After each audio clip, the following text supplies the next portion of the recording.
In Welland, Ontario, just a few weeks ago, a 3-year-old girl was violently sexually assaulted in her own bed. A little girl should be able to go to sleep at night with confidence that she is going to be kept safe, that she is going to wake up in the morning without her sleep being disrupted in any way. And unfortunately, because of our weak policies in this country, that 3-year-old woke up having been forever changed. And she now has to work through the scarring that has taken place, not only to her physical body, but to that little 3-year-old heart. That's because of the failed policies of this place. Folks, more can and should be done in order to make sure that a person is secure. Yes, sure, put more border patrol in place. But at the end of the day, there's so much more. There's so much more. Gang, what's up? Aaron here, Canadian Looney. That's Rachael Thomas getting very emotional about a subject. She's a new mother, so it's a very touchy one. She's not going to just stand there and break down in the House of Commons. She's going to take action. She's putting ahead her own private members bill in the House of Commons to protect Canadian women and children from sexual predators from flawed Liberal policy. Let's take a look at the action she's taking. Rachael Thomas is a cowgirl from Lethbridge. Giddy up. Go get 'em, Rachael. Let's check this out. Well, good morning, everyone. Today I had the pleasure of introducing my private members bill known as the Ending Sentence Reductions for Sexual Predators Act. This bill seeks to amend the criminal code to require courts to impose consecutive sentences rather than concurrent ones when it comes to individuals convicted of sexual offenses. In plain terms, sexual predators will no longer be able to stack their crimes and walk away with a reduced sentence. Each crime will carry its own penalty, and each victim will receive the recognition that they deserve. For over a decade, Liberal justice policies have increasingly favored criminals, undermining the safety and dignity of victims and communities alike. Nowhere is this more painfully evident than in the cases of sexual assault. Sexual violence is one of the most devastating violations a person can suffer, stripping away their dignity, their safety, and their trust. Yet multiple sexual assaults are often treated as only one offense, thus minimizing harm, weakening deterrence, and eroding public trust. Since 2015, sexual assaults have increased nearly 75%. Folks, let that sink in for a moment. 75%. And offenses against children by 120%. Liberal reforms have repeatedly prioritized repeat offenders, sending the wrong message that protecting predators matters more than protecting Canadians. This practice is wrong, and it must end. Sexual predators should never, never receive reduced sentences. That's right. Let me say it again. Never should they receive a reduced sentence. It is long overdue that we put victims ahead of criminals, and I hope that I can count on the support of all members of Parliament in this place, because Canadians are asking for this. They are asking for victims to be put first. Oh, yeah. In her press conference, a lot of details were revealed about her private members bill, but she makes an appearance here on Daily Forum to further explain how she's trying to protect Canadian women and children from flawed Liberal policy. Let's check out what Rachael had to say there. She's very engaging. Let's take a peek. Hey, that's something everyone can enjoy. Rachael, so Bill C-246, which you introduced, would prevent sexual predators from stacking their crimes and Rachael, so Bill C-246, which you introduced, would prevent sexual predators from stacking their crimes and walking away with a reduced sentence. Now, can you really explain what this means? Sure. Well, Hal, thank you so much for giving me the opportunity to talk about my private members bill. It was just recently tabled in the House of Commons. The short title of the bill is Ending Sentence Reductions for Sexual Predators Act. Essentially, the crux of this bill is this. Right now, when multiple sexual assaults are committed by an individual, They can stack their crimes and pay for only one when perhaps they committed the crime 4, 5, 6 times. And what that does then is, of course, it means that there's no justice for those victims. One voice counted, but what about the other 3? What about the other 4 that were impacted by this individual's crimes? And so, my bill would mean that criminals can no longer stack their crimes. They can no longer pay for their crime concurrently, but rather that they must pay the penalty consecutively, which means multiple sentences will be served one after the other. Now, you've blasted the federal Liberals in the past, as has your leader, Pierre Poilievre, saying the feds are too soft on crime and prioritize repeat offenders over victims. How will this bill really amend the criminal code and specifically address that, like you said before, with concurrent sentencing here? For sure. So we would say that the Liberal government has certainly been soft on crime. I'll give you an example. There was a woman who was tragically murdered by her husband this summer in Kelowna. He hunted her down and killed her with a hammer. This happened only moments after he was let out of jail for $500 bail. This is the type of situation that should never happen. An individual like that who has a history of violently offending should not be let out of jail on bail, let alone $500 bail.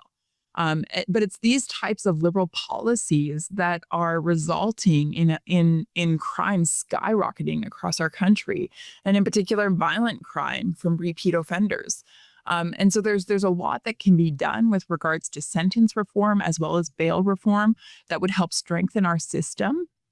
And ultimately, it comes down to making sure that we're putting victims first ahead of criminals. And this is long overdue in our Canadian justice system. We have to be on the side of the innocent. We have to stand up for law-abiding Canadians. Now, recent studies say over the past decade, Rachel, sexual assaults in Canada are up close to 75%, while offenses against kids are up 120%. So what needs to happen that our justice system ensures that all Canadians are protected? Well, I think certainly the numbers that you gave are correct. Sexual assault cases are up astronomically over the last 10 years. But I think also what's disturbing is the fact that victims find it very difficult to come forward and tell their story and pursue justice. And the reason why they find it so difficult, there's a few of them, but one is that the justice system is extremely cumbersome. And they feel that they're going to be re-victimized because they're going to have to tell their story again and again and again. And then to not be believed and or to watch the perpetrator get off easy is just extremely hard on an individual's heart and mind and mental health. And so many victims decide just not to go through with it. This is sad. This is really sad because these folks deserve justice. They deserve to have their perpetrator pay for the crime that was committed.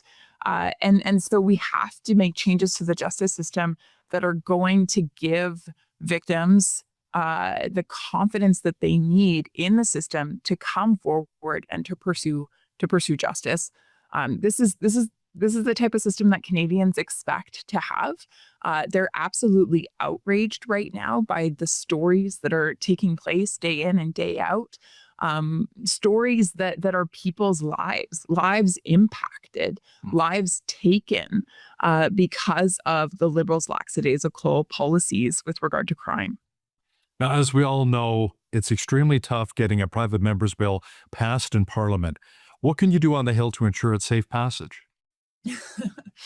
Well, in order to pass, I would require a majority of members in the House of Commons to vote in favor of it. I am in the process of having conversations with members from all parties and trying to garner their support. This bill is not a partisan issue. It's simply about taking a stand for victims. Mostly it's women that we're standing for, of course, because they are largely the ones that find themselves subject to sexual assault. That shouldn't be partisan. It shouldn't matter whether you're a Liberal or a New Democrat or a Bloc Québécois member. At the end of the day, we should agree as members of Parliament that we need to stand for the dignity and the safety of human beings And we need to find ourselves on the right side of history, which means to stand with victims. That's where we need to find ourselves. And so my hope is that my colleagues will see that and that they will lend their support to this common sense bill. Oh, yeah. We have most of the information on her private member's bill now, but we should check out first how difficult it was for her to even announce it in the House of Commons. Can't have heroes without villains. MP Kevin Lamoureux from Manitoba is a lowlife in the House of Commons, and just watch what he does here. He's a disgusting person. Rachael Thomas is the hero in this story. Kevin Lamoureux is trying to be the villain, and he's pulling it off.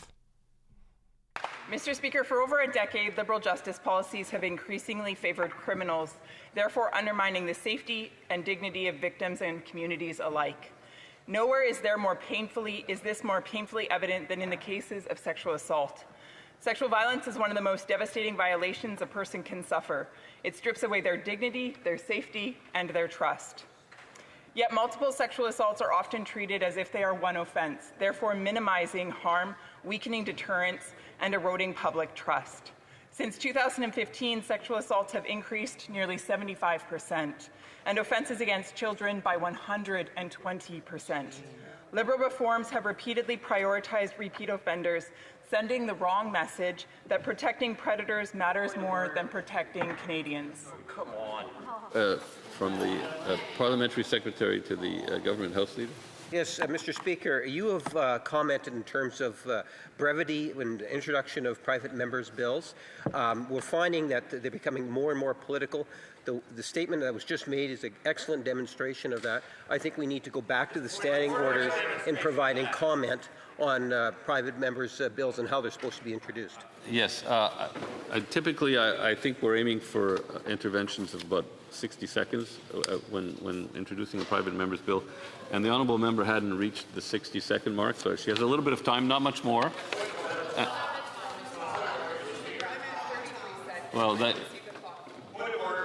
So would the member like to conclude and continue?